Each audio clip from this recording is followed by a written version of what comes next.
छी सब सखी बहिन पा, हम एक छी, हम एक छी।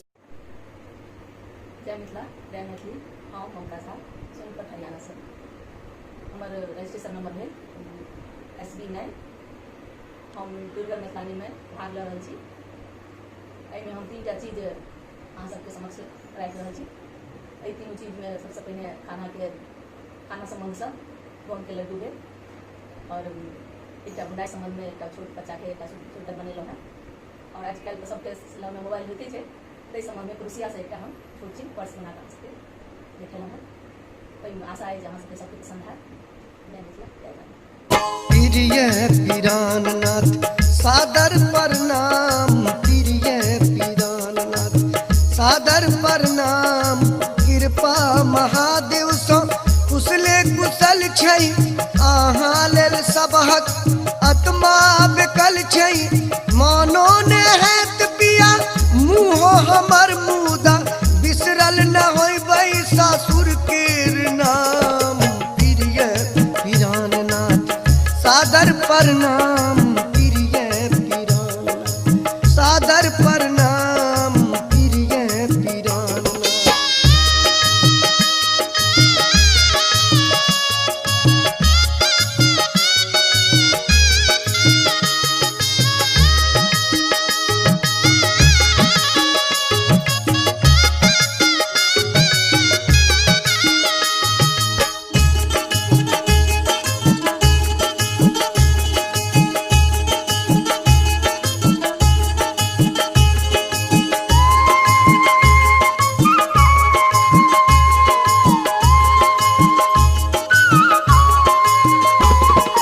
भोरे उठै छी पानियो भरै छी, भोरे उठै छी पानियो भरै छी।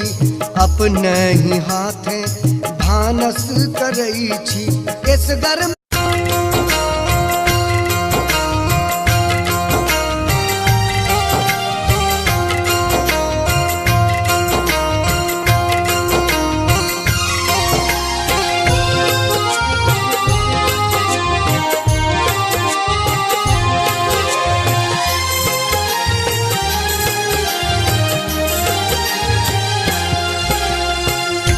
जकरा तू तकले भर नजरिया गे,